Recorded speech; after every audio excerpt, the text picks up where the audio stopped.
ජෝහන් තුමාගේ සුවිශේෂයේ 12 වන පරිච්ඡේදයේ 44 වන වගන්තියේ සිට 50 වන වගන්තිය දක්වා එවිට ජේසුස් වහන්සේ මහා හඬින් කතා කරමින් මා අදහන තැනැත්තේ මා නොව මා එවා වදාළ තැනැන් වහන්සේ අදහා ගනී. එසේම මා දකින තැනැත්තේ මා එවා වදාළ තැනැන් වහන්සේ දකී. මා ලෝකයට ආලෝකයක් වැඩියේ මා අදහන කවරෙකු නමුදු අන්ධකාරයෙහි නොවසන පිණිසය. තවද යමෙක් මාගේ වචන අසා ඒවා නොපිළිපදින්නේ නම් මම ඔහු විනිශ්චය නොකරමි. මා ආවේ ලෝකයේ ගලවන්නට මිස විනිශ්චය කරන්නට නොවේ.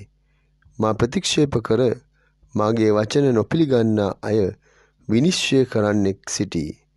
මා වදාළ ධර්මයේම අන්තිම දවසේදී ඔහු විනිශ්චය කරන්නේය. මම මාගේම අධිකාරී බලෙන් කතා නොකෙලෙමි. මා එවා වදාළ පියාණන් වහන්සේ මා කිව යුතු දෙයක් දෙසිය යුතු දෙයක් ගැන මට ආඥාවක් දී තිබේ. උන්වහන්සේගේ ආඥාව සදාතන ජීවනයේ බව මම දනිමි.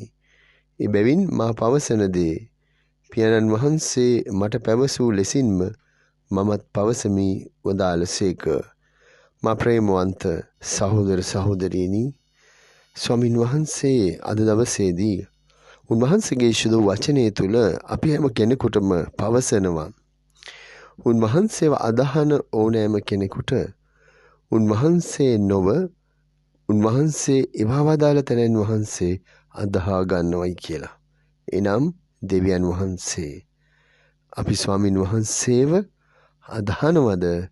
අපි අදහන්නේ දෙවියන් වහන්සේව, ජීවමාන දෙවියන් වහන්සේ. අපි හැම කෙනෙක්ම මේ මුළු ලෝකෙම මවා වදාළ දෙවියන් වහන්සේ. උන්වහන්සේව අපි අදහා ගන්නවා. ස්වාමීන් වහන්සේ එබැවින් තවදුරටත් පවසනවා. උන්වහන්සේව දකින තැනැත්තේ උන්වහන්සේ කියනවා මා ඒවා වදාළ තැනැන් වහන්සේව දකිනවයි කියලා. ජේසුස් වහන්සේ තුලින් අපි දෙවියන් වහන්සේව දකින්නට ඕන.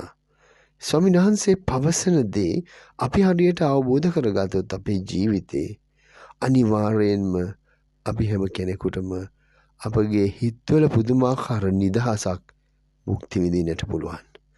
ස්වාමීන් වහන්සේ අපිට පෙන්වන්නා වූ ඒ මාර්ගයේ ගමන් කරනවා නම් අපි කිසිම කෙනෙකුට කවදාවත් වරදින්නේ නැහැ. එලෙසම මා ප්‍රේමවන්ත සහෝදර සහෝදරියනි, ස්වාමීන් වහන්සේ අපි හැම කෙනෙකුටම පවසනවා. උන්වහන්සේ ලෝකයට ආලෝකයක් වැඩියේ.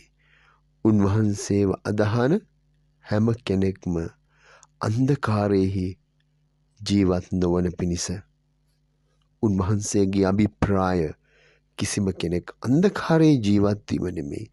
මනුෂ්‍යයන් හැටියට ඔවුන්ගේ දුර්වලකම, එහෙම නැත්නම් අපේ දුර්වලකම තමයි අන්ධකාරය තුළ ජීවත් වීමට ප්‍රිය කිරීම.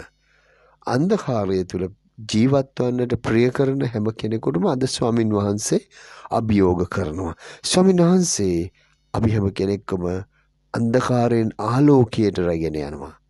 ඒ නිසා තමයි උන්වහන්සේ නැවත නැවතත් පවසන්නේ උන්වහන්සේ වදහන කිසිම කෙනෙක් අන්ධකාරයෙහි ජීවත් වීම උන්වහන්සේගේ අභිප්‍රාය නොවන බව.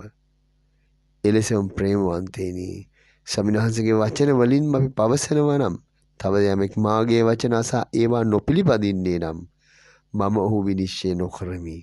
ස්වාමීන් වහන්සේ පවසන දේ ස්වාමීන් වහන්සේ අපිට පහදා දෙන උන්වහන්සේගේ වචනය අපි අනුගමනය කරන්නේ නැත්නම්, පිළිපදින්නේ නැත්නම් ස්වාමීන් වහන්සේ කියනවා මම ඔබව විනිශ්චය කරන්නේ නැහැ.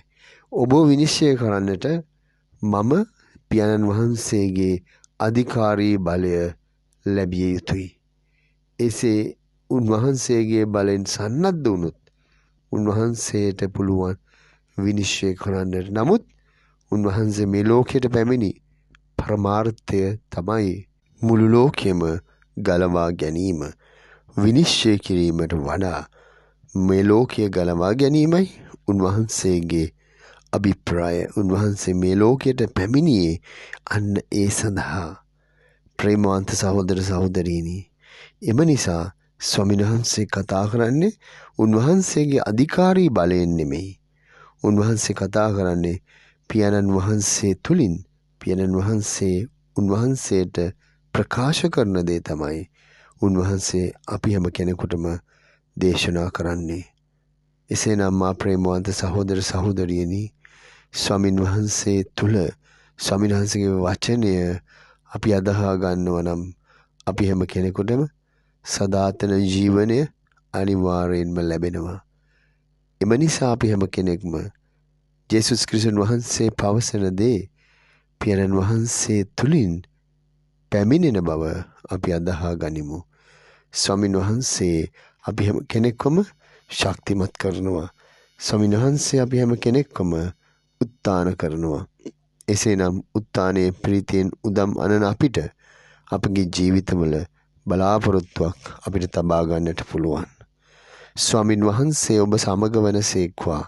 සියලු බල දෙවි මහත්මයාණන් වන පියාණෝද පුත්‍රයාණෝද ශුද්ධාත්මයාණෝද ඔබ ආශිර්වාද කර ආරක්ෂා කරන සේක්වා.